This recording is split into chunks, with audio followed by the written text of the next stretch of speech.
Virtual Racing School was developed to provide support to the next generation of sim racers. No matter if you're a rookie or veteran or what car or track you'll be racing, our goal is to provide training every step of the way.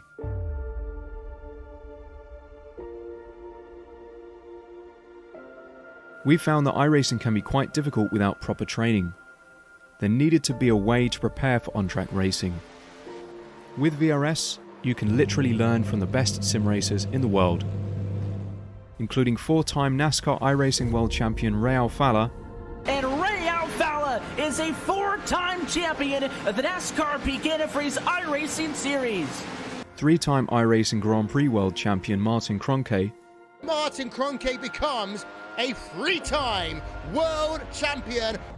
Rallycross World Champion Mitchell de Jong. Mitchell de Jong is now champion for the iRacing Rallycross World Championship Series. And many other top sim racers. Data packs include everything you need to start learning. Our World Championship coaches create the data packs by setting a hot lap or a series of fast laps for you to compare, analyze, and replicate. Data packs also include a tutorial where the coach points out techniques they use to hit the fast lap. This gives you access to the latest driving techniques and setups before you even hit the track. Sign up for a free account and download the VRS telemetry logger. With this application running seamlessly in the background, your laps automatically start syncing to the VRS website. From there you can analyze and compare 2 laps of your choice, whether it's your data, the coaches, or your teammates. VRS will automatically target improvement opportunities so you can get up to speed even faster. VRS also makes it easy for you to request and schedule one-on-one or group coaching sessions. These sessions can range from 30 to 90 minutes, and you can select the car, track, and setup combination of your choice. Visit virtualracingschool.com today to sign up and get started.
Howdy, everybody, and welcome to the Wave Italy Apex Racing League Prototype Championship here at Red Bull Ring. I'm Austin. I'm joined by Tim Cox, and you're here with Dennis Branch and the production booth, and you're here live watching Apex Racing TV. Of course, the penultimate round of the championship sees us head to the rolling hills of Austria, really ringing with the sound of music. However, today, it's the sound of LMP1s and LMP2s racing around is one of the shortest Grade 1 FIA Grade 1 tracks in the world.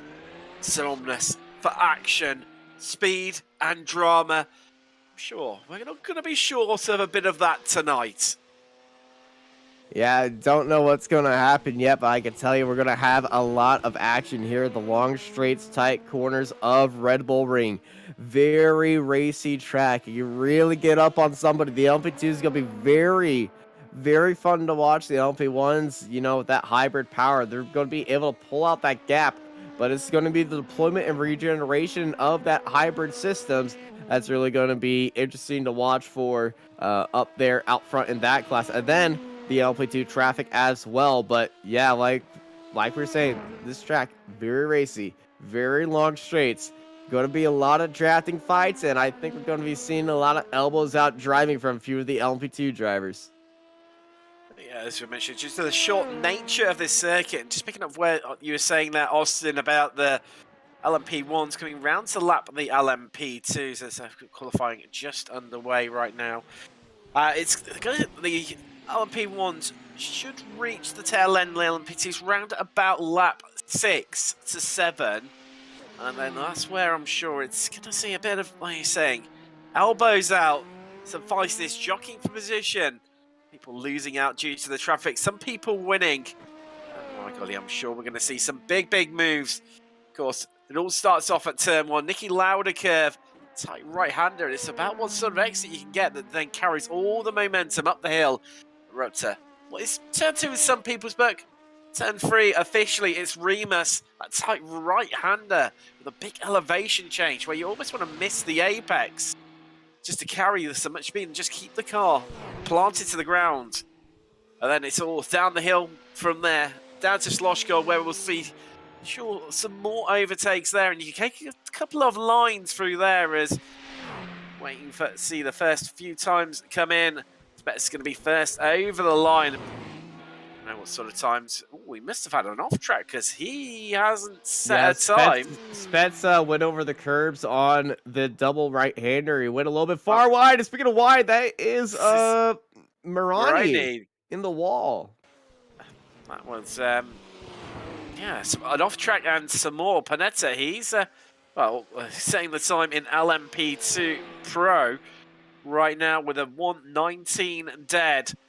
Not much separating the drivers behind Castellini and Civisabe, who will be separated by 0.03 of a second with 1:19.2s. What happens if none of the LP1s take a valid lap time? That could be interesting. Unfortunately, due to iRacing, we'll split them out into classes. It'll split them out into classes, but yeah, since if none of them took a lap time, will they be starting out behind the class that did take one? It's a really interesting question, and I kind of want to see this, but I don't believe we're going. I don't believe we're going to get that anyway because Alexander Spets put it on pole, 1:11.5. So yeah, officially, no, they would. The P1s would still start in front of the P2s. Whether they would be sorted by iRating, I believe, off the top of my head. So the drivers' skill level rating is Yakubu. Wow. What a lap by Spets. Nobody able to get close. Yakubu, that is 2 seconds slower. Corbs, 2.5 seconds slower. Adriano as well, slower again. I think you just have to, we saw a dominant display last time out at Daytona from Spets, and you've got to really take yourself off across such a short circuit. I mean, you look at just how close it is as Civisabe puts it on pole in LMP2 Pro with 1:18.8 and 1/10 quicker than Kyle. And Carol, and it's over such a short circuit. That is a mammoth time difference between Spets and Yakubu. It's the time difference separated pretty much by a mile, honestly. 2 seconds around a track that is only 71 seconds in length. That is insane.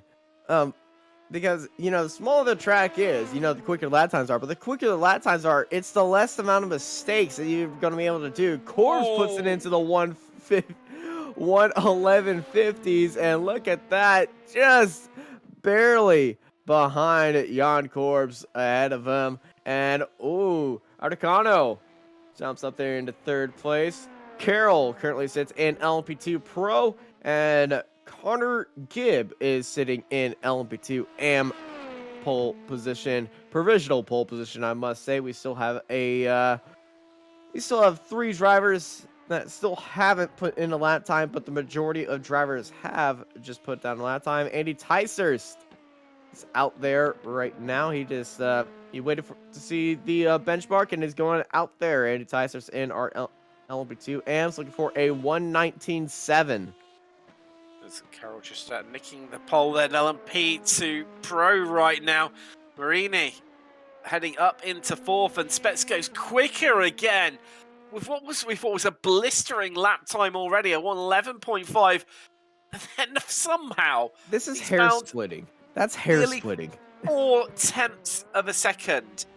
He's somehow just plucked out of thin air. I have no idea where the Swede has found that sort of pace. That's just frightening. I mean, for his competitors around him as well, he is light years ahead of everyone right now. And across an hour race, that is a big old difference. He's going to be catching up with potentially and lapping a fair few of the LMP1 competitors around him. In like 7 laps. Yeah, it's mental. It's absolutely mental, and it looks like, just looking at it, who else is completing laps? Third is 1 lap. My fellow commentator Andy Thompson here, Apex Racing TV. Let's see how he gets somewhere. Oh, that Lockie. I was going to say Andy. Well, he's posing for a good photo for the calendar, I must say, for the Apex Racing TV Team Driving Cars calendar, which needs to be sold, I must say, because it is January. Though, if we actually did have a calendar of us driving our favorite cars on iRacing, what car would it be? Oh, hello. Oh, how did Corbs do that? That is spectacular, and there's a large amount of runoff in that part of the track as well. Oh, hello, my darling. Wow, there is not a lot. I know the song "Rock Me Mama" like a wagon wheel. I'm pretty sure that's that song visualized. Yeah, I'm trying to find another song to kind of come close to that, and I can't think of another one. Wagon wheels, something slightly different here in the UK. It's a chocolatey biscuit with marshmallow and jam in the middle. That's a little useless fact there for you, but a wagon wheel is a wheel on a wagon. It's in the name. But hey, y'all do you. Yes, the usual differences between ourselves, myself and Austin, have been being opposite sides of the ponds, and Marini. Oh, that's good enough for 2nd place there in LMP2 Pro, but only just. I mean, just look at how close those top 4 positions are between Caro Marini, Panetta, and Civizavo. I mean, we're just over a 10, no, just under a 10th, covering the front 2 rows in that category. Wow, it's frighteningly tight. I mean, even across the whole field, under a second separating 1st to 8th place in class. And I mean, it's not quite as tight in the AM category, but I'll tell you what, it really isn't far off. And I think it's definitely going to be interesting when the LMP1s come around to lap the P2s, because with these guys all being on such competitive lap times, marginal difference between them, I think they're gonna, the LMP ones are gonna need to get their elbows out a little bit themselves just to find a clear way to head past them. But I think it's probably time to head across to the grid. Austin, allow you to take us through that. Yeah, so the big of a grid that we were used to earlier on the season. A lot of drivers are getting used to the Daytona 24 hours with that update. But hey, We are here at Red Bull Ring, and it's time to get rocking and rolling here as Alexander Spets puts it up on pole position ahead of Ismail Yakubu and Yanni Corbs in 3rd place. Marco Raducanu starts up in 4th, followed by Ollie Cole and Nicholas Schneider. Simon Callerat starts in 7th place at the end of the LMP1 grid. Then we go to the LMP2s pros, starting by Owen Carroll and Michael Mariani. Francesco Pineda and Daniel Civisalvo, followed by Riccardo Garoli, your top 5. Lorenzo Castellani will be starting at 13th, followed by Giuseppe Moya and Lorenzo Zaffoli. And this taking pole position on LP2 AMS is going to be Connor Gibb, followed by Thomas Sorensen, Gerardo Iconetti, Roy Moss, Hans Blankart, Morten Corfed, Anders Lionort will be starting down there at 22nd. Andy Tysers, followed by Andy Thompson, with Jack Geiler not setting a lap time at the end of our 25-car grid here in Austria. Just wait for the last few cars to take to the grid before we head off behind the Porsche 911 safety car. As always in multi-class sports cars, it's a rolling start here in Austria, in the rolling hills. Nice little pun there for you. I know you'll enjoy that one, Austin. And I loved it. Yeah. As you can tell by his deadpan reaction, just what he thinks of that one. And the car's just about to head away. I mean, Spets. It wasn't as bad as a Sam pun, so you're good. No worries. I'm safe on that one. But I think in terms of the betting tonight, I think your money after that qualifying. Our pole sitter. It's a smart move to put it on Alexander Spets. It's the smart thing to do. I think, yeah, it's bar him getting caught up in the inside. I think for him, the only place he could potentially lose it will be when he's coming through traffic and whether it's compliant or not. But he's got so much pace in the bag that he can afford to actually, bide his time a little bit and boost surround them in the. In more safer places, but as they head down to Red Bull Mobile, the final corner here, it's time to go racing. Yep, green, and away the LMP1s go, and immediately Spets gets onto the gas as they rounded that final corner. Great start by him. Then you can see everybody already getting into alignment into that draft. A little bit of clipping of the curves a little bit farther back.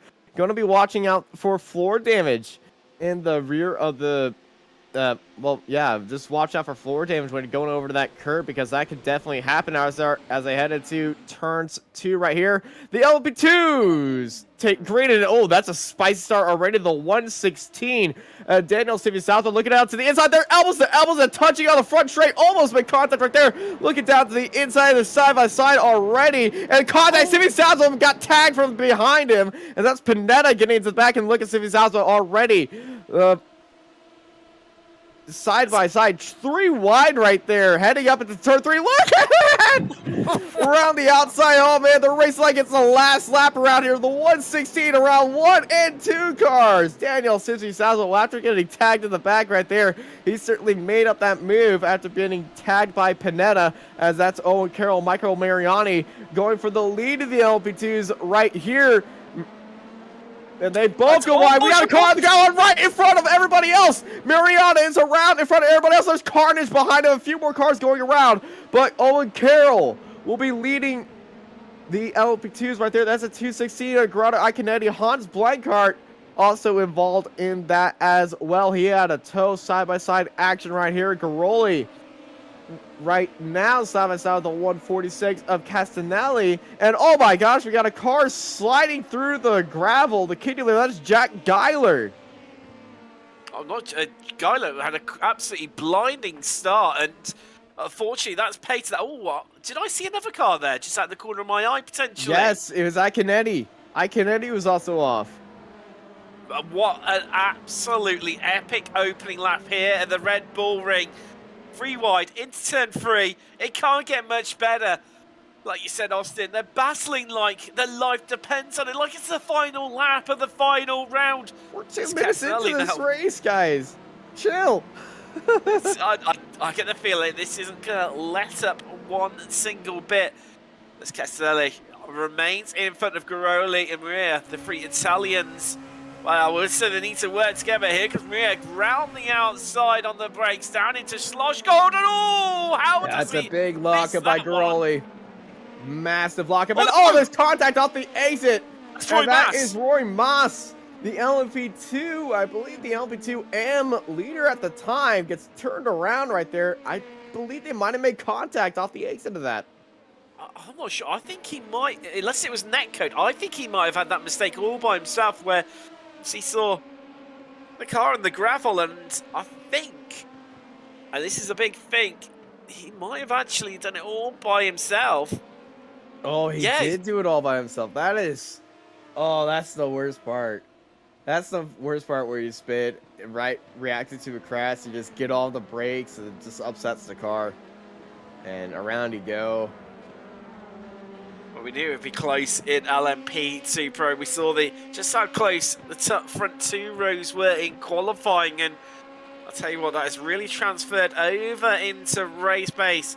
Jack Guylet setting the fastest lap within LMP2. He's definitely got pace as Panetta heads up the inside of Mir, loses 2 places in 1 corner, and now it's got Safoli all over the back of him, scrambling around over his gearbox. The Italian, we're looking really, really under pressure right now. And I'll tell you what, we've got 5 Italians in a row. Some of the Castellani, Panetta, Garoli, Maria, and Safoli covering from 3rd to 7th in LMP2 Pro right now. Just see the Marini just heading around the inside there, getting through. I'll tell you what, it's so close here at the Red Bull Ring. Oh no! LP2, LP1. That's Cole and Yakubu. Oh no!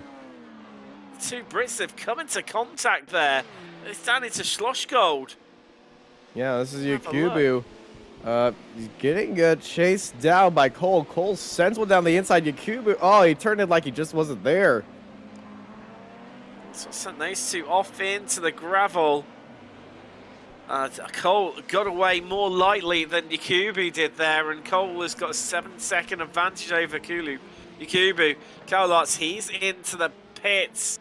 She didn't make the start, unfortunately, to the German. Just the 6 runners, but right now, I expect is walking away with it in the lead of LMP1 right now. He's got 1.3 seconds. He's already at the back of the race. We're 5 minutes into the race. He's already at the back of the field of the 261 of Andy Ticehurst. And he's sending it down the inside. This is what I was expecting by the LP1s. They're going to be sending it into every corner because, you know, every corner is a ability to gain time on the cars behind you. And, you know, I feel like there's going to be one LP1 that's going to get a little bit too aggressive to one of these corners, and they might turn in or, you know, send one on an unsuspecting victim right there. They might have a little bit of contact with each other. Yeah, definitely. It's going to be one to watch out for, and maybe, as they say, an overconfident LMP1 could well end up playing a part of the story in LMP2. It's all bouncing across the curves there was Garoli. He's going to get away with it somehow. Mentioned Austin, needs to be careful of that floor damage, especially to the rear of the car, but it's happening all down the field here in LMP1. Side by side, heading into turn 1 after passing a 277 LMP2 right there. And you can see the 2 Porsches of Artacano and Schneider really going at it with each other right here. Side by side fight with Giuseppe. We had the 125 of Garoli right here. Ricardo down the inside. Giuseppe held on to around the outside right there. He's using all the elbows right there, forcing him out wide. Giuseppe switch back onto the outside line. Oh, he tried to turn in, had to react right there as there's nose to tail right now. Freely Rap Squad course driver nearly turned in on the back of Garoli there. Oh, that's a mistake by Garoli. I'll tell you what, we've got a leader just coming through there. That Spets heading past these guys as they bang doors there on the entry. It's a Garoli with the went switchback opportunity. It was a big send by Giuseppe right there. And Garoli was a little bit wild off the entry, but he got up enough pace to make that corner and make that switchback happen right there. These two are battling a lot. Zafoli is ready to rock and roll with his fellow countrymen.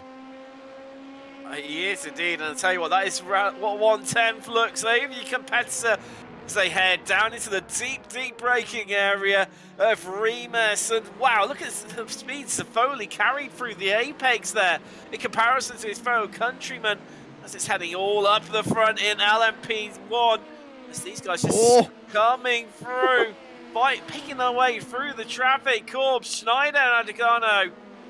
Sorry, Schneider, Adegano, and Cole there. Oh, this could be a late look right there. The 27 really pushing his luck with that one as the two Porsches going absolute nutty with each other. This is some crazy lapping of traffic. I'm pretty sure if you're an LP2 right now, you see this happening in your mirror, you are praying to whatever God you believe in. And here comes Cole. He's getting involved in the mix and he slots his way through. But as Adegano, oh no, what can he do? Again, Schneider, the Audi driver, you can see the boost deployment. Here he comes! Look at the speed he's carried off the final corner. But he's run out of boost and he's going to have to yield into turn 1. He's been Porsche. The Porsche handles the boost better. And the Porsche's going to be leading out the Audi. The Audi's quicker in top line speed. They've actually left Articano behind two LP2s. Right here is as these LP1s going at it with each other. Cole and Schneider. Schneider down the inside. Still leading out Cole. Cole going around to the outside now. Cole always getting boxed in by LP2s. That smart car positioning by Schneider as they're reaching up the traffic in the LP2 Pro category. Schneider just being the guide for Ollie Cole right now. Cole wants to get past Schneider. And that third spot, you see Schneider going down to the inside. If he wanted to make that overtake, he had to be going around the outside, but that's where the LP2 is. And this is a good cat and mouse game. And oh, here comes Cole. Cole knew where he needed to go, but the boost by the Porsche keeping Cole at bay as they get past the LP2 gap right here. So they're coming up to the next bit of traffic right now, but these two are really going at it. There's the view from Schneider's rear end. That's Ollie Cole coming behind him right there and closing that gap, heading into turn 1. And as Schneider gets the better exit, but here comes Cole off the straight line speed of that Audi. He's going all the way down the inside. Here it is, the big send heading into turn 3. Cole backs away from it. Schneider goes wide down. Here comes Cole off the exit to force him into a mistake. Schneider got onto the curb on the outside, and that upset his car right there. But the boost by Schneider on recovery, he's going to try to challenge Cole on the outside. It's not going to be money on that time by, as it's Ollie Cole in that Audi back into third. What epic racing between these two. Absolutely spectacular. The Porsche and the Audi going at it. And the Alpha 9s, and it's still, well, let's just not forget, we've only completed a 1/6 of the race. We still have 50 minutes left to go here at the Red Bull Ring. There's Schneider just caught up in a bit of traffic there. That's Civizarbo that was just coming past. And this is giving Cole the advantage he wanted in the fresh air. Gave away from the clutches of Schneider. It is a difficult road by a few of these drivers right now. The only one that's been having a very smooth road is Alexander Spets, and he is off in the lead right now. The top two, Spets and Corbs, absolutely not challenged at all, as they have a combined lead over Ollie Cole of 16 seconds. Those two are absolutely flying, aren't they? In a class of their own. At the top of LMP1 right now as we see this battle between Mir and Groli just ahead of him. The LMP2s don't have the boost advantage or disadvantage in some cases, you know, where there's different boost deployments around the track compared to the LMP1s. It all comes down to raw pace. For the driver's car of the prototypes, as you were. And it'll be interesting to see it's not going to get past through this section as they go round Roush, round Worth now. And that's all about building speed and what sort of move and momentum you can carry off of the next two corners of Wright and Red Bull Mobile. And then try to make a move up the start-finish straight. However, that does then pose its issues because if you can get ahead into turn 1, you then are under attack all the way up the hill to Remus. It's that big braking zone, and we're electing just to sit behind for the moment of Garoli. They round turn 1 and head up the hill. It'll be interesting to see what sort of pace now Muir's got. Wherever he can mount an attack. You see Garoli in front of him, just aided by the slipstream of another driver. Oh, he was looking on that window right there. There's a part of Giuseppe that was like, I'm going to send it right here. He could have. Is massive dangerous. Last lap, new fast lap by Don Corbs. 1:11.86. He's putting out a qualifier lap, trying to catch up with Alexander Spetz right now as Giuseppe still behind Garoli right now. And you can see nose to tail with each other. But interestingly, Spetz replying instantly with his personal best. 11.89, so 300ths of a second slower than Corbs' previous lap.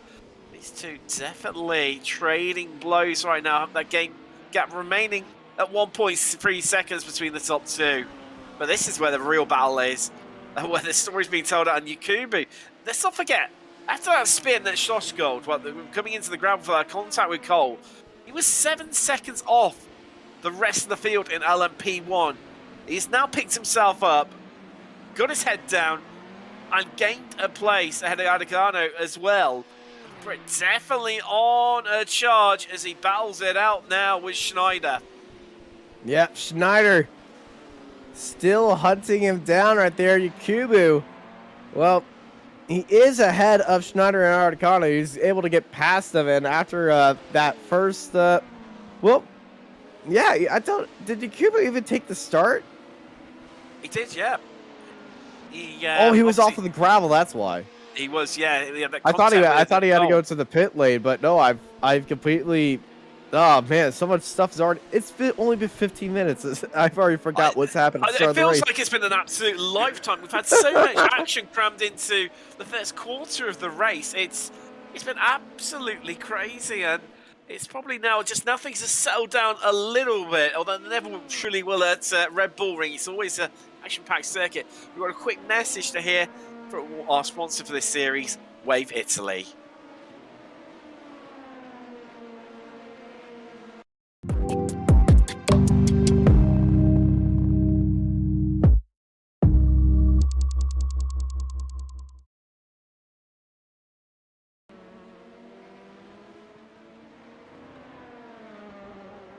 And we are back here at Red Bull Ring for the Wave Italy Apex Racing League Prototype Championships here. And it's still Giuseppe and Garoli having a side-by-side fight heading into turn 3. Oh, action underneath the brakes, a mistake by Garoli right there. Heading into the brake zone, the car just started slipping and sliding right there. And that's allowed Giuseppe Muia jumping up there into P5. These two have been battling out. Maria has just been following Garoli for the last few laps now, and not been able to find a way past until just then. And it's going to be really, really interesting to see what pace the Italian has got. I say Italian. So many Italians in LMP2 Pro. They make up from 3rd position all the way down to 8th. It's only Civizabu, our leader Carroll, and Logjot, who's at the back of the field right now in the Pro category, that are not Italian. It's I think it's more LMP2 Italian than LMP2 Pro. Well, it is presented by Wave Italy. Most of the field is Italians. Heck, the entire LMP2 Pro category is Italian. In this race, it is, yeah, only three drive, yeah. Yeah, free drivers. It's great to see. And the LP1's No, it's 2 drivers in the LP2 pros. That is not Italian, and that is Owen Carroll and Daniel Civisaspo. Everybody else has an Italian flag next to their name. Anders Liedhort is currently in 16th overall right now. He's the only, he makes up the 3rd driver. But I tell you what, great to see so many Italians get behind their national brand within sim racing, Wave Italy. We just see Civisavo. Yeah, when Marco did commentary and production with this, it always filled him with pride, and I gave him that fact. He was like, "Yeah, to ruin that." Oh, good old Marco, our Italian stallion, and it's been sad to see him leave here at Apex Racing TV. Much loved by ourselves within the team, but also I know so many of you guys at home as well. New LP2, fastest lap of the race, set by Owen Carroll, 1:19.33. Great time by them. That's a little bit of off-track action right there. Off tracks, they do count up, and I believe there is a penalty for how many off tracks that you can get, but this is the relaxed rules. With the update, when Red Bull Ring came in, they updated the track limits rules on iRacing, so you can really stretch out the limits sometimes right here. And Giuseppe once again getting onto a fight, but it's not with Garoli now, it's Michael Mariani. As that's Mariani down to the inside Giuseppe. Oh, he lost a lot of top speed right there.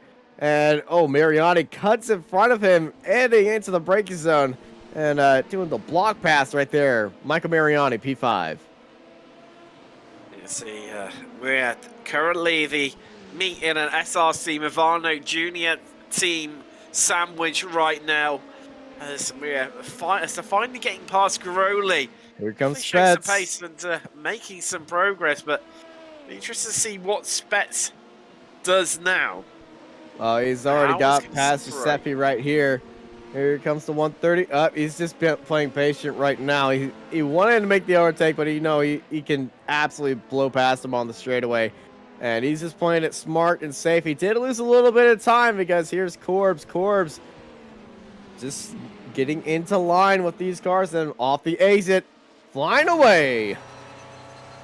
It was quite interesting there. So the gap is, net is closed up by, what was it, around about 3/10 of a second. It was down to as low as around about 0.8 of a second. It's now back up to around about a second, the gap between these two. But you see the difference in hybrid deployment.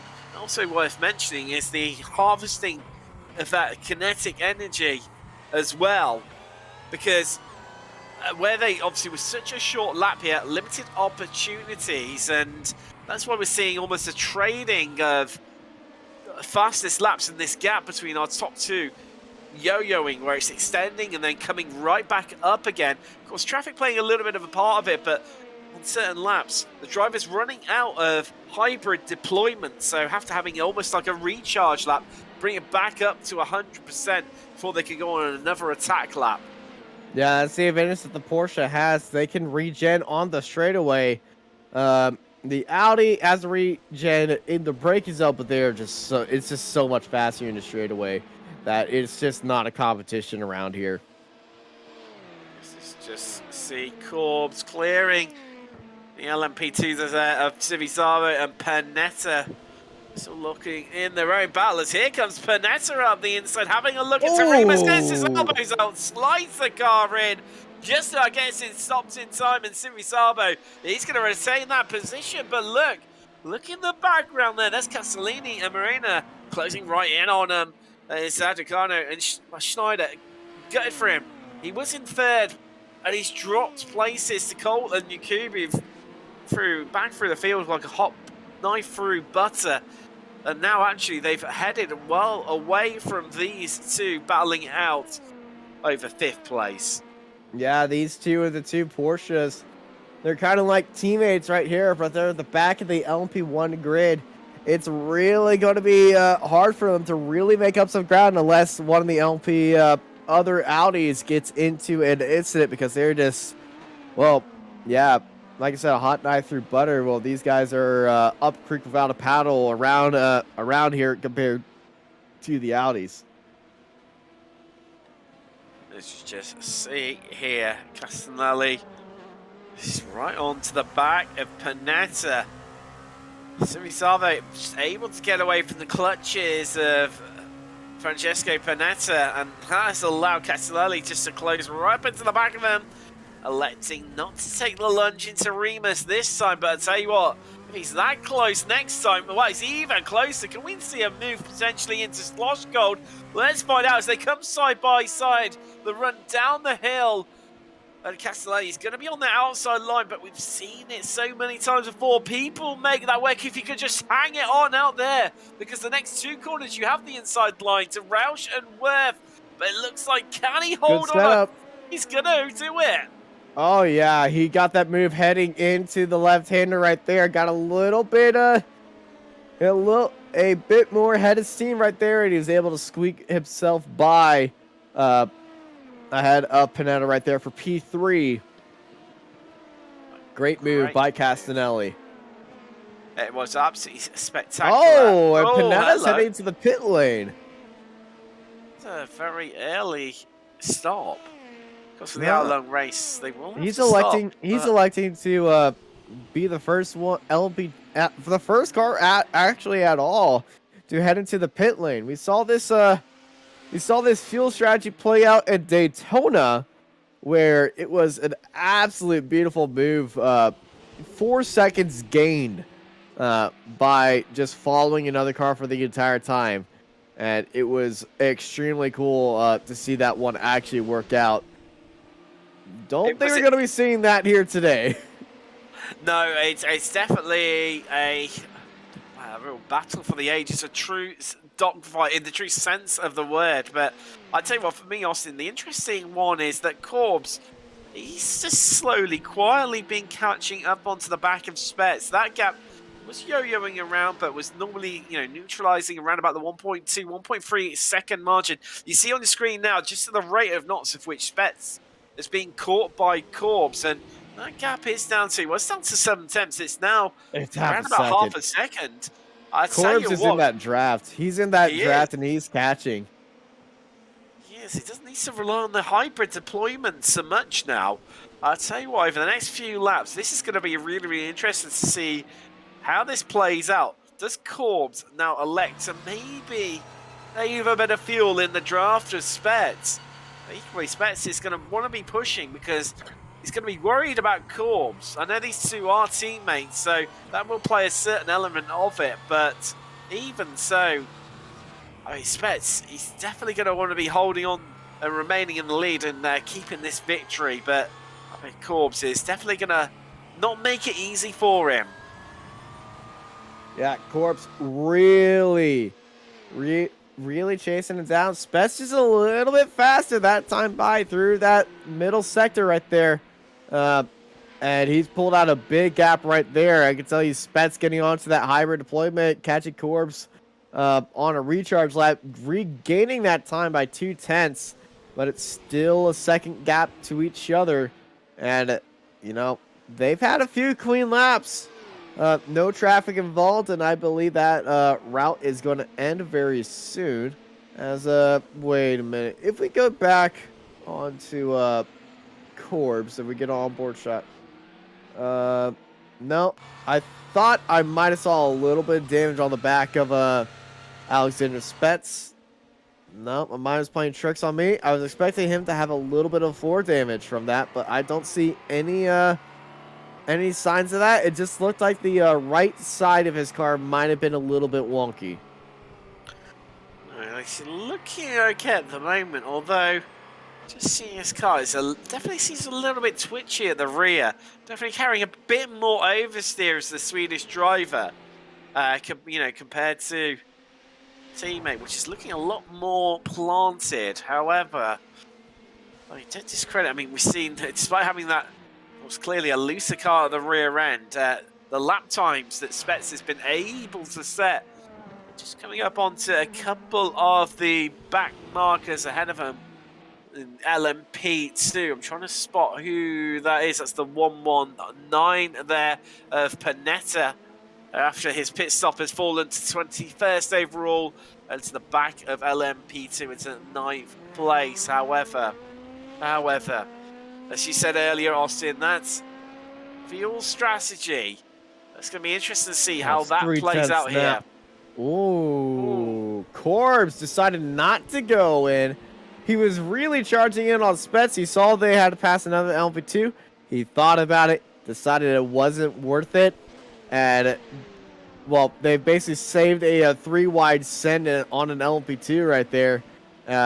Corbs decided to just wait a little bit, recharge the battery, and begin that charge again, and that gap still closed up to 4/10 now, as Articano and Schneider still dovetail with each other, and these two Porsches, I feel like they're just going to be fighting with each other and just enjoy each other's company, then figuring out a way to catch up to QB ahead of them. Definitely, we've seen where obviously Cole and Yukubu had that contact. They fell right through the field, right to the back, and well off pace. They've caught these two and passed them, and then headed off into the distance.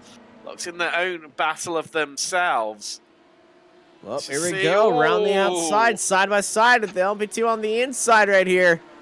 And no luck right there for Articano. Still going to be stuck behind Schneider, but he really had a good opportunity right there. He really did. That was... He might be ruining that decision, the Italian, but Schneider just holding on for the moment. But in the drag race up the hill, who's going to come out on top between these two? You can bet your bottom dollar that Schneider's going to be using all of his hybrid deployment to maintain that position, which he has done.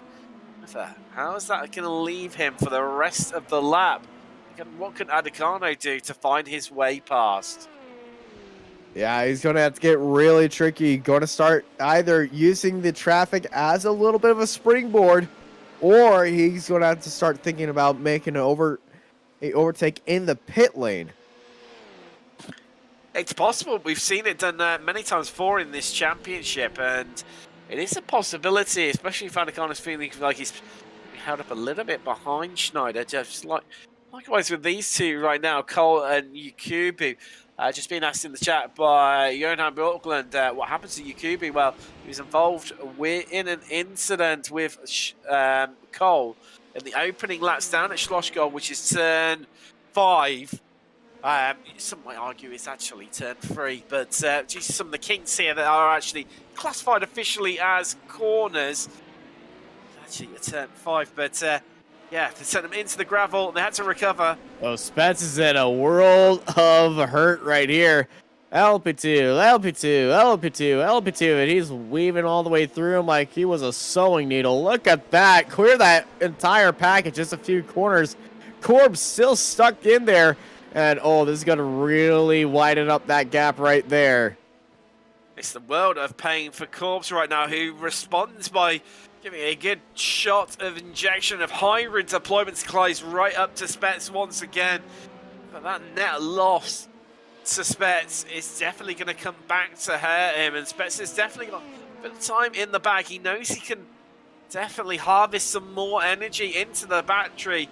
Despite that gap being 3 turns, he can bring it back, but it's all happening just behind him in this battle here in LMP2 between Gibb, Leaford, Sorensen, and Geiler. Yeah, Jack Geiler looked down the inside. Car really twitchy. He's looking around the outside right now. Switch back down to the inside on the 219. Geiler trying to move up through the field. And here he goes for second in the LMP2 AMS. And that goes to Jack Geiler. Oh, he's looking for another one right here. The 196 of Lionheart. Andera is going to fall right there, but it's still side by side. Andera's down to the inside. Geiler around the outside. Geiler's getting a little bit more up. Blipped out of existence. Blipped back in. Said hello. Snaps back ahead of him. As Ollie Cole has dropped down to 4th place in the LP1s. Kubi's, he managed to find out on track and way past. Hopefully this replay will show us exactly what happened. There is Cole on the outside. Ikuba down to the inside. Did Ikuba just catch him? I think he did. Yeah, I mean they've been over they were sort of really close to one another, and Yukubi's actually just come into the pits as well. Well, that's a very elbows out in lap, I can tell you. It is definitely fighting his way through. as he heads to pit row. And I tell you what, it's going to be interesting what just these two do as well, Spets and Corbs. Go as long as you can. Traffic is all over the place. Can't really gain anything by pitting early to try to avoid the traffic heading into the pits. You could, just run these cars dry. That's the best you're going to do. Because if we get a track map, it's up here. It's going to be all covered by dots. It will be, as you're saying, the field really, really spread out. There's some clean pockets of air here and there, but it's in an LP1. It's not going to be that big of an advantage or disadvantage. Though Spets caught him at a bad time right there, heading. Oh, Corpse! Well, I was just at a basketball game and we were chanting, "You can't do that." Well, you definitely can't do that right there. That's going to be a slowdown penalty. I think there was more curbs than Corbs there, really, wasn't it, on the exit at turn 1? I don't even think he attempted to slow down for that corner. He just used just racing like you see almost in IndyCar on some of the road circuits where they would come right off the road. And they're using the Coda layout. Yeah, definitely. The track is just merely a couple of lines painted onto the tarmac, and I'll tell you what, this battle right now, Schneider, he's into the pits in LMP1 as well. Going to come out in front of Adekane. That's going to be interesting to see. But I'll tell you what, this battle, and Jack Geiler, who's into the lead in LMP2 AM. Geiler, I tell you what, slowing down a little bit in the grid, has shown some real great raw race pace here. He didn't set a time. He didn't set a lap time at all. No. And look at that. He's pulled off a 1 second gap to the LMP2 AM for the lead. There is Cole getting right past him. But yeah, this is a great drive by Geiler. It is the Brit he's come through the pace. He's made up 11 places so far. And pulled out front as that's COVID just into the pits there, the Danish driver from 4th in class. Yeah, it's heading into the pit lane. A few drivers heading into the pits now. No big lunge for the pit lane. We are halfway through this race. It's not too much longer for definitely the LMP2s will be stopping. And, sort of right about the next sort of 5 to 10 minutes, that sort of window when they will be running dry on fuel. It'll be interesting to see after everything's shaken up. Francesco Panetta, who was our first in the pitters in LMP2, just where he comes back out amongst those guys in LMP2 Pro. Life order. He's they say, he sort of where he qualifies tend to be where you race. Of course, he qualified at the back end of LMP2 Pro. And right now, he's got locked in with the lead AM drivers, and feels like he's almost sort of a bit stuck right now and doesn't seem to have an answer for it right here at the Red Bull Ring. Yeah, he's been he qualified in the middle of the LMP2 AMs, and he's stuck with the leaders right here. He did have a advantage when signing up, but I'm guessing throughout the season, people do learn these cars a little bit better, especially the AM drivers, and they can get pretty freakishly fast. Here comes Lyort down to the inside. Well, the outside right there. It is cleared him on the straightaway speed, and increases position, but not in his class. I'm trying to have a little bit of a look. I think something has happened out on track between Thompson and Ticehurst. Possibly even Growley caught up in that one. We'll see if we can bring you a reaction of what's happened there. Here we go. So that's Ticehurst in the middle of this group. Thompson at the front. So it's into Remus. Whoa! Oh, Rowdy's gone. Yeah, that was a Sunday afternoon parking lot right there for a little bit. Andy Thompson getting a little bit spicy on the brakes. I tell you, he did indeed, and I'll tell you what, the following cars did well to avoid him. Maybe sort of parked on almost on the racing line. As we look back at this battle for the last place on the podium in LMP2 Pro right now, between Castellani and Mariani, half a second is all that separates these two Italians right now.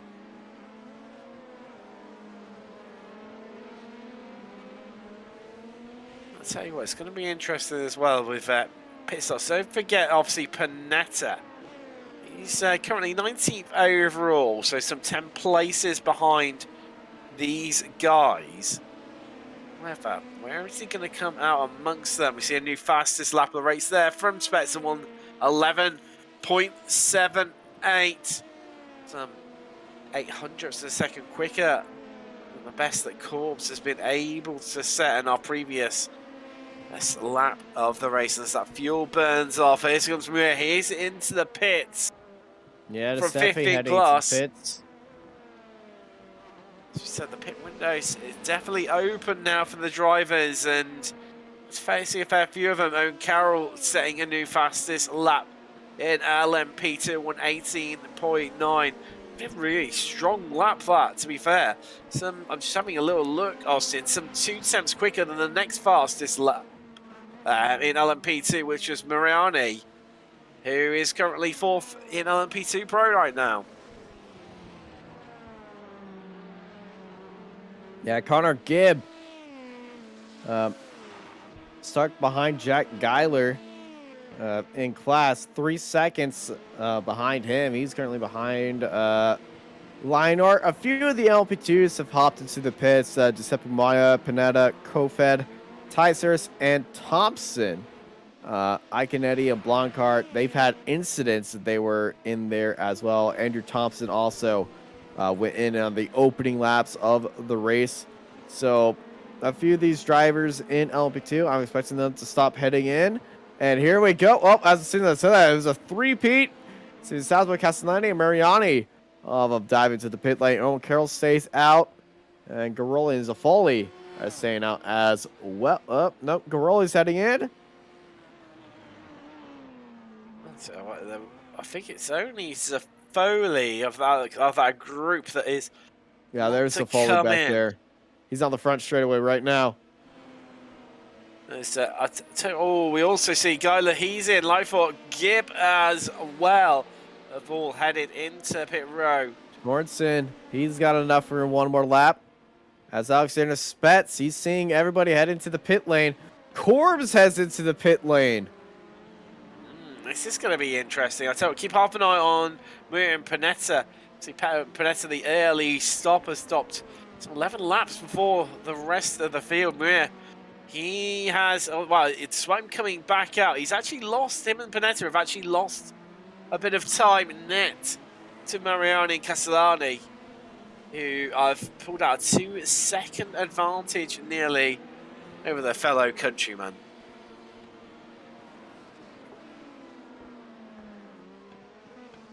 There comes Corbs. Corbs getting off out of the pit lane. No traffic that I can see as he gets out ahead of Ollie Cole. As that's 27 seconds behind Alexander Spetz.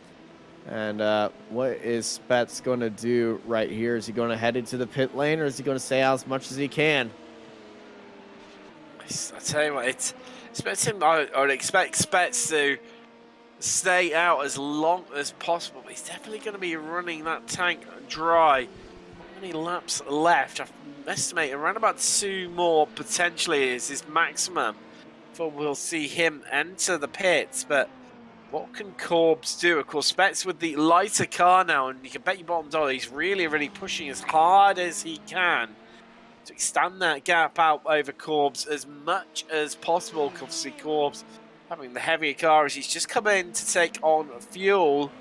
We've got Sorensen into the pit as well in LMP2 Pro. He's just come in from the lead after leading for around about a lap. So Jack Geiler is going to resume the lead in LMP2 right now. Owen Carroll still remains in the lead of LMP2 Pro. That's what this Spet's going to do. I think that's the most interesting point. It's only him and Ollie Cullen and Nicholas Snyder, 3 LMP1 drivers who are yet to pit. Yeah, a few drivers left the pit. We do have one car that's just stuck in the grass. That's Andy Ticers. Yeah, there he is, and yeah, we just saw that from one of the. We just saw that in the previous shot. As here comes Spets into the pit lane. Now he didn't gain or lose a lot of time to Corbs. Corbs exited out with 27 seconds, and that gap fell down to 28. But it's all about how this pit stop goes for Alexander Spets. It is indeed as he comes in, parks the car up, takes on his fuel. And where is Corbs? Well, that is just coming through the second to last corner there. Had a little bit of LP2 traffic. This is not what he wanted. Spets leaving the pit lane. He's stuck behind an LP2. Oh, this is going to be interesting, and Corbs is going to have the momentum with him heading up the hill. No contest. No. Yeah. There's a little bit of held up off the exit, but Alex Spets, he was able to clear him. Now, did he overtake that LP2 car after the pit light? Well, I was just about to say that, Austin. I'm not sure. In the rush to get moving, it'd be interesting to see if we can get those images, but that's Maria just losing a place to Panetta. Just heading back up over to 5th in LMP2 Pro. But yeah, that's going to be the interesting thing. And was Spets patient enough to wait until he was fully past that white line and therefore clean? Otherwise, he's going to be picking up. So this is Spets coming out of the pits. Oh, when he saw that I can guarantee when he saw that LP2, he's like, ah, oh, dang it. Oh, definitely, it's the worst possible. Watch the white line. Yes. Yeah. And there we go. That answers that question. So definitely no penalty coming into play. So we've got Ollie Cole into the pit. Sorry, people who like Panetta's in again as well. Yeah, that's a drive-through. Cole. Cole had yet to stop. Cole has to go into the pit. Yeah, but Panetta, that's a drive-through. It said he stopped in his box, though. No, that is a drive-through. Yeah. Yeah.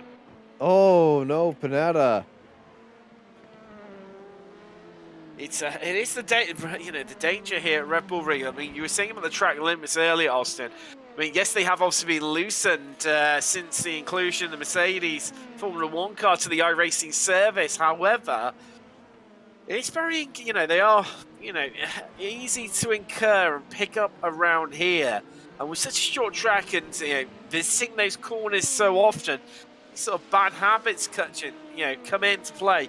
It is easy to very quickly rack up those points, and just as things calm down a little bit once more, let's hear from our sponsors once more for this series, Wave Italy.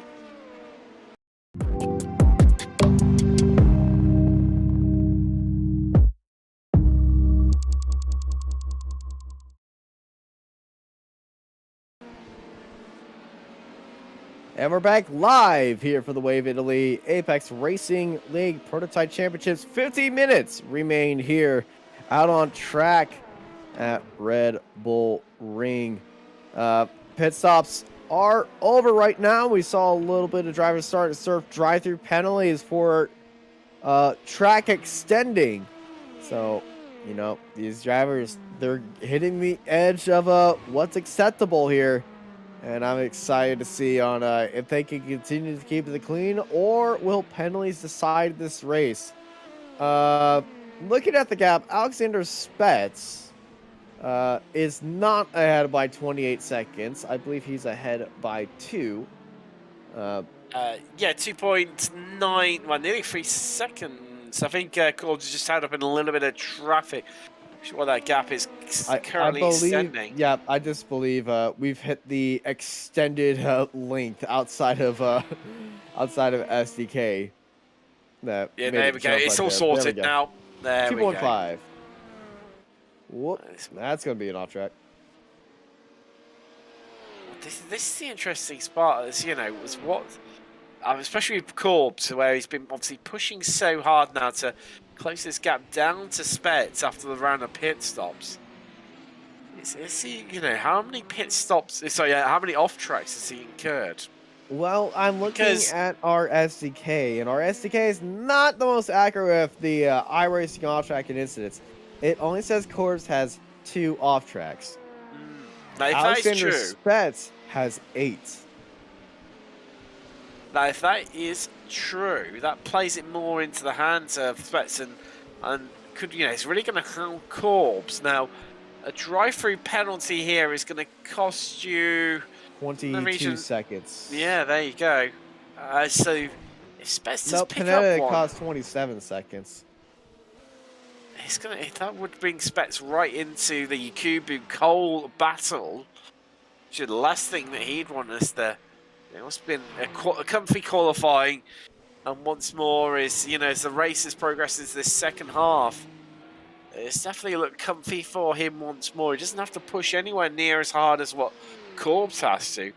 Worth keeping an eye on though is Ollie Cole and also Connor Gibb as well, in terms of the amount of off tracks that they have had, and potentially starting to run the risk of penalties, especially with Cole as he's looking to chase down Nikubu's obviously back up into that third position. See Cole there just heading through past the 119 of Panetta in LMP2 Pro. Yeah, there's Owen Carroll, 16 seconds in the lead. Very masterful race by him today. He just loves it around here, and he was the last LMP2 to head into the pits, actually. He stayed out more than everybody else, and, well, the chaos in the pit lane had everybody slow down, and Owen Carroll had no one around him, went into the pits, easy as pie. No, he didn't need, and it's going to start to get a little bit interesting coming into the closing stages. Around about just over 11 minutes left here in the penultimate rounds of the championship at Red Bull Ring. Sorensen over the back of Connor Gibb there, and I was worried initially maybe even might be heading really into the back of him there, truly, but Dane managing to avoid him. So he's really pushing that car right there into the brake zone. It got a little bit feisty. Car was a little bit all over the place. And Sorensen needs to get his head back in the game, because I feel like he's just pushing that car a little bit too much, putting in a little bit more steering angle than he needs to be, and scrubbing off that speed and tires.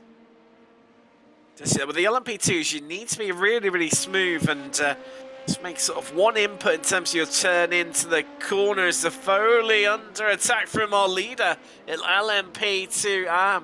That's Jack Geiler looking to make a move on the Italian, and he's getting the better run out of Remus on the run down to Schlossgold. Oh, this is surely he's going to see Geiler head up another place, get past Foley, and there you go, with ease, and makes it through in the end. He made it look easy. Yeah, he did. Easy right there. Beautiful move by Jack Geiler. Started at the back of the LMP2s, all the way up to the front of the LMP2 AM, and currently sitting in 8th place overall in the LMP2 class. I'll tell you what, really interesting the progress that Jack Geiler's been able to make since that qualifying.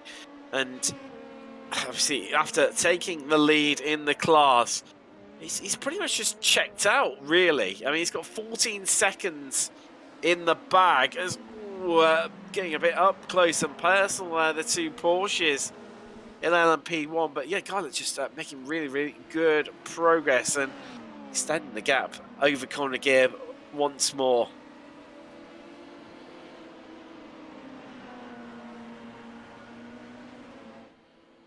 See Alicano there being hunted down by Schneider. 3 times to the second, separating these two in the battle for 5th place in LMP1. I'll tell you what, Schneider, it's a personal best last time around. Let's see what he manages this time. And Alicano saying just ever so slightly, going only a 10th quicker than Schneider that time around. 113.7 for Alicano. Schneider 13.8. However, You see there, in these 3 laps, laps 38, 39, and 40, big chunks from Schneider being taken out of Kano. Yeah, it's a big opportunity right there, but it's not going to be for Adekano this time by. Once again, Adekano holding around the outside. Schneider using the boost, setting it up the inside. And Schneider up in the 5th. Zafoli serving his drive-through penalty. And that's allowed Jack Geiler another position. He's up to 14th overall. If he was on LMP2 Pro, he'd be in 8th place.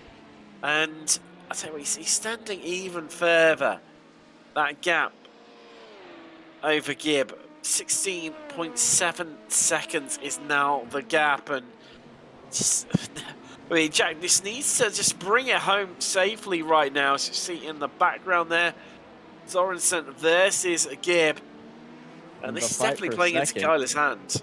Because there's the more that these two battle, it just allows Geiler to walk away even more so. I mean, just while I've been mentioning that, the gap's extended even further. Another 3/10 of a second, Geiler's extended his gap over this battle for second place. Yeah, battle for second really going crazy right here. And Sorensen, he's just counting down on when that opportunity needs to come for him. Because he really knows that he could get that move on Connor Gibb. It's just that when he tries to, it's just something always happens. So he's really going to have to, get his head in the game and really lock down his target right there. He is indeed. And I expect, starting to run out of a little bit of time, however, with such a short lap. There's still plenty of chances here for overtakes. And Sorensen, I'd imagine, is just going to just sit behind Gibb for now. As Roy Mass there heads to the pit lane to serve his penalty. I would have... Yeah, that's going to be a drive-through penalty for him. And the Dutchman, just looking at it, he's going to remain in 5th place in class. He's got, you said that incident that Tysus and Thompson had earlier on. That's given Mass a big buffer to come back out comfortably into 5th place. Let's see what Spets. He's pulling away even more so.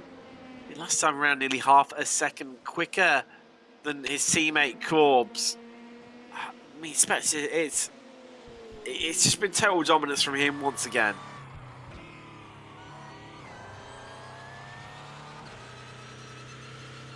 It has been total dominance by Alexander Spets. He was challenged by Corbs just a little bit, but after the pit stops, Spets was able to pull out that gap.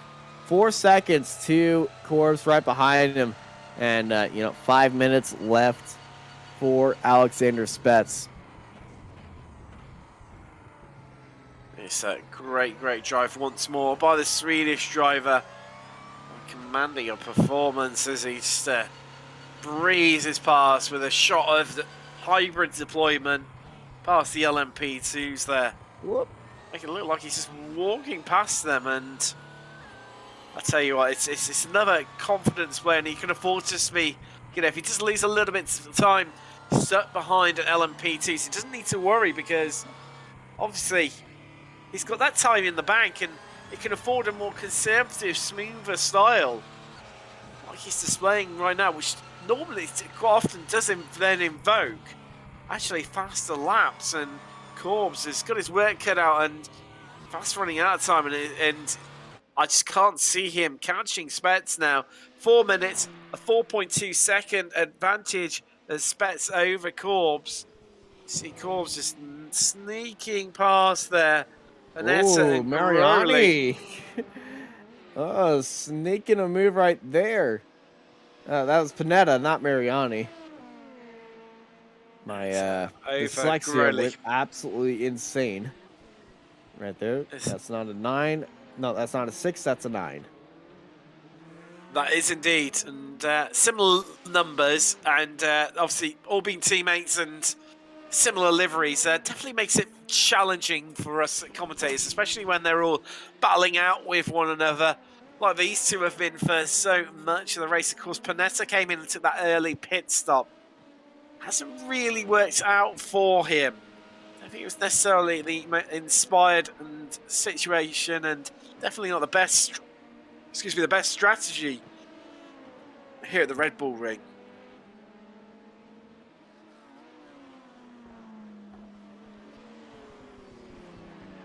Sword said, big look, not going to be there. It's definitely, I think Sorensen, he knows that he's starting to run out of time now. Between, oh, Garoli's into the pits to serve a penalty. No. Another one's a full Drive-through foul. penalties are coming into play now. As Geiler, gets another spot. And Zafoli and Gibb, I really want to see how this fight goes because,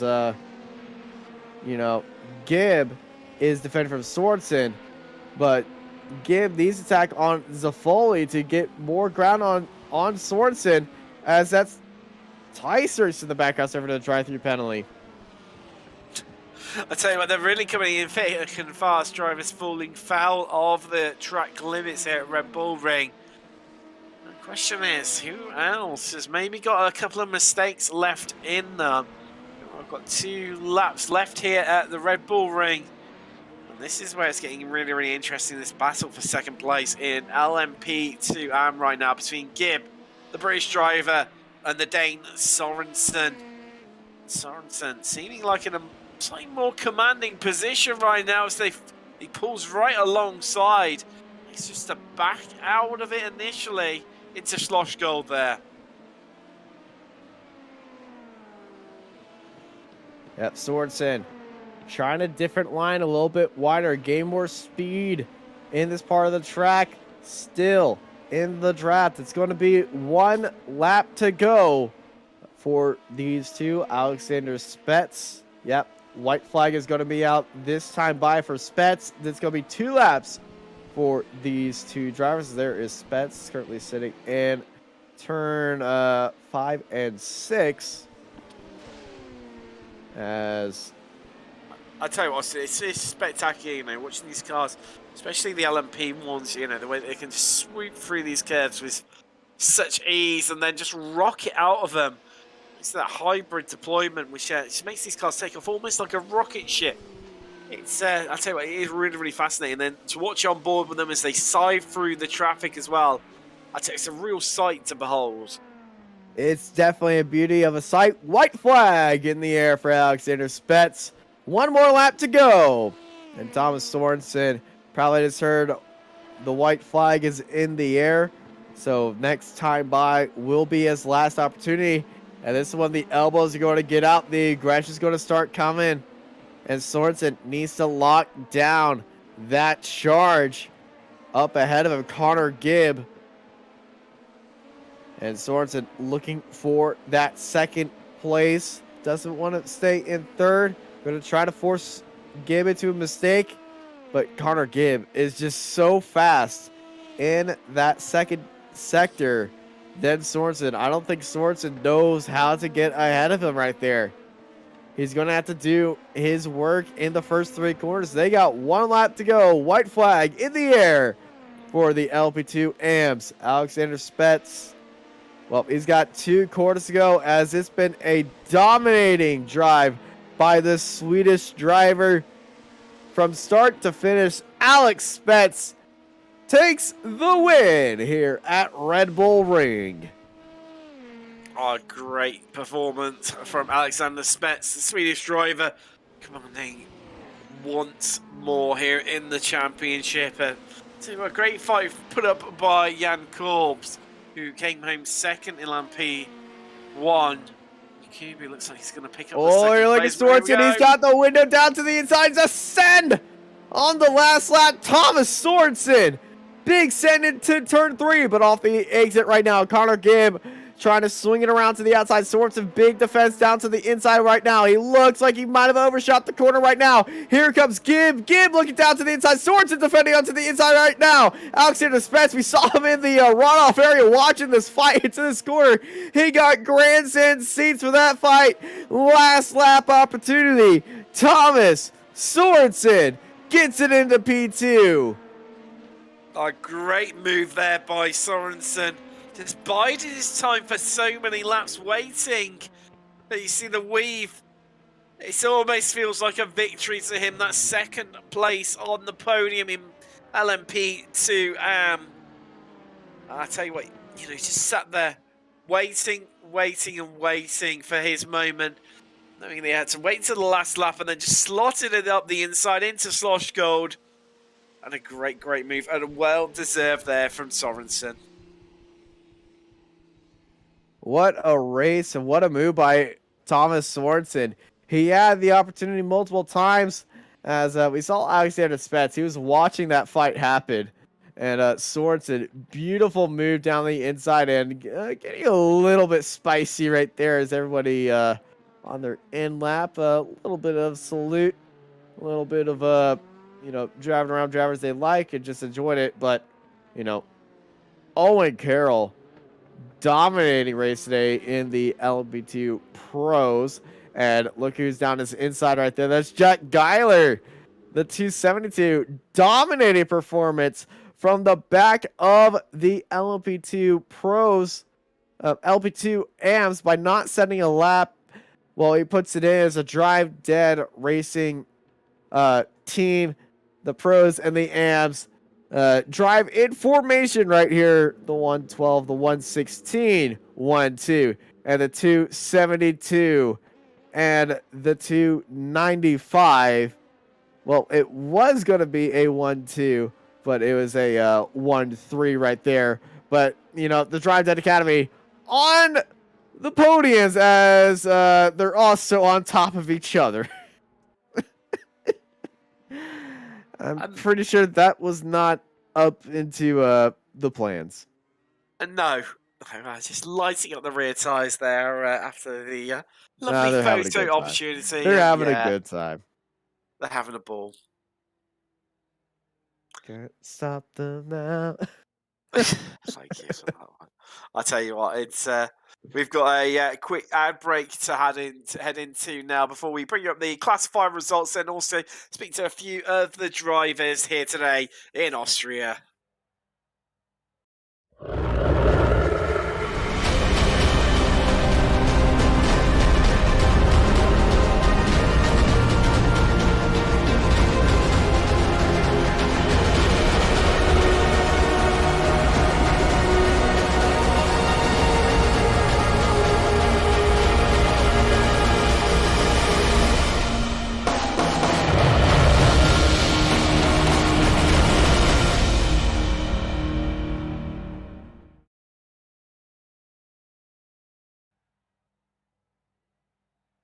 There we go, just a nice little chance for Wave Italy, our sponsors for this series, to showcase some of their amazing products. But let's just take you through your classified results before we hear from a couple of the drivers. Of course, Alex Spets taking the victory in LMP1 and overall. Jan Korbs having to settle for second place in the Andy Kubu. Great recovery drive from him then, but he was down and out early on after that collision with Ollie Cole to get that last place on the podium. Cole himself, he was fourth. Schneider and Ricardo make up fifth and sixth. Owen Carroll, a dominant display by him. Winner in LMP2, seventh overall. Suvisabe and Castellani make up the podium in LMP2 Pro. Muriani and Panetta take you up to sixth place. Jack Geiler, a great drive from him in LMP2 to take the victory there and really getting in and amongst the LMP2 pros. The Brit is going to be absolutely static with that one. Rowley was 14th overall, Lyford and Zafoli taking up to 16th. Sorensen and Gibb, we saw that great move from Sorensen right at the end from the Dane into Slosh Gold to snatch that second place off Connor Gibb in LMP2 Go for Thompson, Ticehurst, Isotoni. It's a 22nd. Then it's into the retirees, Roy Mass, Blancart, and Cowlarts unfortunately didn't make the grid. But I think now is a good time to hear from.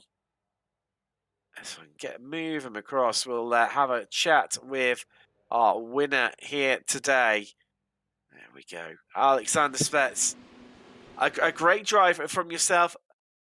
Pole position, led every lap, the win. and fastest lap of the race at the complete Grand Slam. Yeah, had a great race once again here on Red Bull Ring.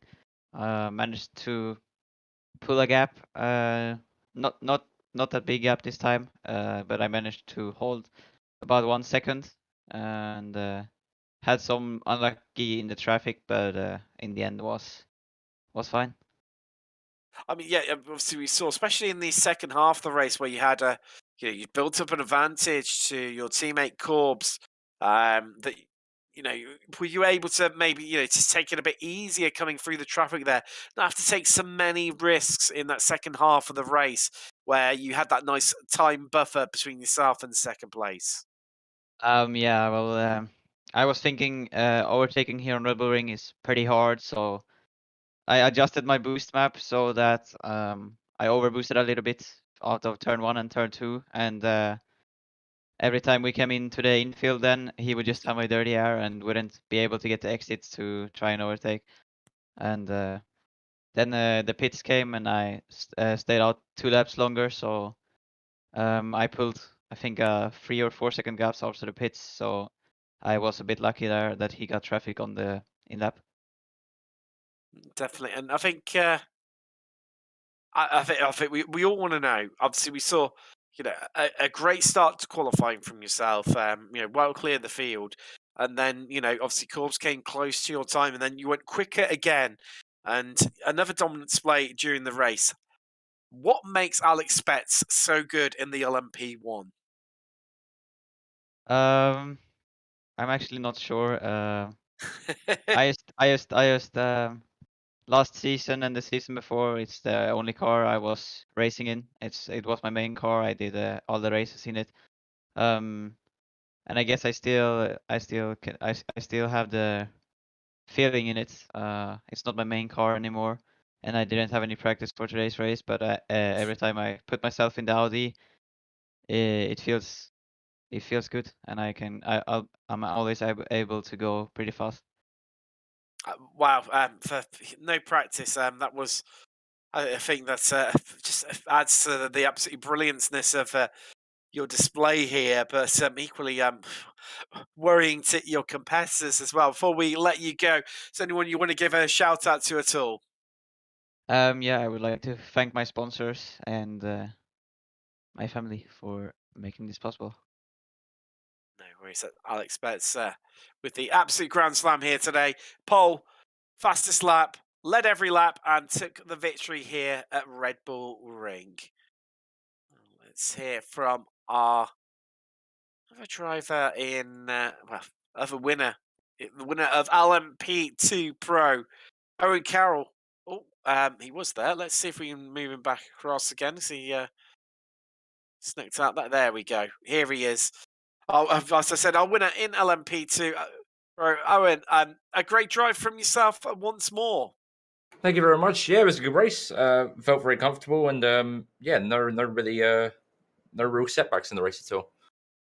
And did it feel a bit lonely? Obviously, you built that go up over second place, and seems to just be in a little bit of a world of your own. Just locked in that bubble. Obviously, where they were battling, allowed you to progress even more so and extend that time up. Did it almost get a little bit lonely out in front? Yeah, for sure. But lap one definitely wasn't lonely at all.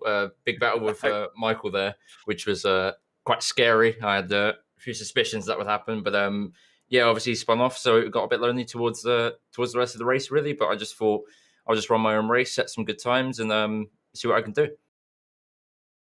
Definitely, and in terms of obviously the traffic and the LMP1s, obviously the Red Bull Ring, such a short circuit, obviously due to track length, and so you encounter them a lot more. Just what was it like dealing with those guys? Obviously, we saw quite a few close battles in LMP1. What was it like having those guys come through? For sure, it's a bit scary, but I knew that I had a massive gap anyway. So the only thing I could do is just get some advantage out of it and fuel save, and just back off and let them continue with their race. So there's no point me really racing them and holding them up when I've got such a big gap already. So I just thought fuel save, just back right off and let them have their fun. Before we let you go, Owen, is anyone you want to give a shout out to at all? Yeah, the team did really well today. Obviously, a 1-2 is very, very lovely. And yeah, sponsor Next Level Racing as well. Lovely stuff. So, Carol, your victor here in Austria in LMP2 Pro. Let's we'll head across now, and we'll have a little chat with our winner here today in LMP2 AM. It's Jack Geiler, who had an absolutely stunning performance out on track today, Jack. Yep, it was quite good. Made up a lot of places, but a lot of incidents as well. I mean, during qualifying, we saw you were unable to set a time. Was it just where you were pushing so hard and just off tracks kept eating at your laps? I had a qualifying ban from the previous race. So of course you did. Yes, you did. Sorry about that. Yes, I mean, it's just what was it like? Obviously, coming through the field, as you mentioned, you started right at the back and ended up making up 12 places and finishing in amongst the pro drivers as well in LMP2. It was certainly tough to make up the places initially after I span, but once I got into the rhythm, it was sort of just ticking off the laps and going forwards and chasing after the next guy and the next guy. Yeah, definitely. It seemed to come quite naturally to you. And so we were just chatting to your teammate. Unfortunately, unable to make it onto the second place to prevent a 1-2 for Drive Dead Racing in both the LMP2 categories. We just as we've reached the penultimate round of the season now. Just sort of looking back across the season, what's been your favourite moments so far? Definitely the whole Spa race. That battle with Ricardo, something I remember for a very long time. Definitely, it was definitely an absolute cracking battle. And before we let you go, Jack, is there anyone you want to give a shout out to at all? Just Owen for allowing me to have this chance to race for his academy. There we go. That's Jack Geiler, your winner here today at the Red Bull Ring in LMP2 AM. Now, Austin, I tell you what, another absolute blinding round here once more in the Wave Italy ARL Prototype Championship. I mean, well, where do we get from him? I mean, surely it can't get any more exciting than what we've seen today. We seriously could see some more excitement at all because this is the penultimate round. We still got one more round, and that next round is definitely one that could get even more exciting and, send this season home here for the Wave Italy Apex Racing League Prototype Championships. Thank you, everybody, for joining us here at Red Bull Ring for the penultimate round. I'm excited to see what we have in store for y'all next week. I've been joined by Tim Cox and Dennis Brandt at the production booth, and I'm Austin Knight, and I hope y'all have a good night.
Virtual Racing School was developed to provide support to the next generation of sim racers. No matter if you're a rookie or veteran or what car or track you'll be racing, our goal is to provide training every step of the way.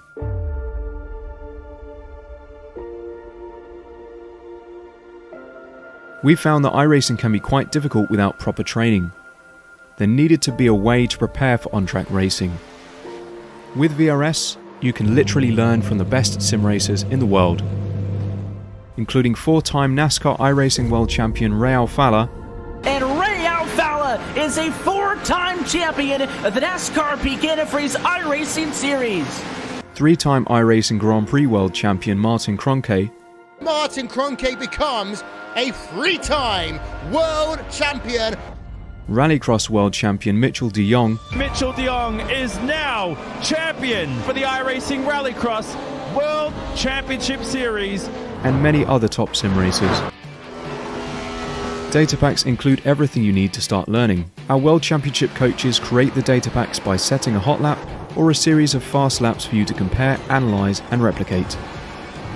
Data packs also include a tutorial where the coach points out techniques they use to hit the fast lap. This gives you access to the latest driving techniques and setups before you even hit the track. Sign up for a free account and download the VRS telemetry logger. With this application running seamlessly in the background, your laps automatically start syncing to the VRS website. From there, you can analyze and compare 2 laps of your choice, whether it's your data, the coaches, or your teammates. VRS will automatically target improvement opportunities so you can get up to speed even faster. VRS also makes it easy for you to request and schedule one-on-one or group coaching sessions. These sessions can range from 30 to 90 minutes, and you can select the car, track, and setup combination of your choice. Visit virtualracingschool.com today to sign up and get started.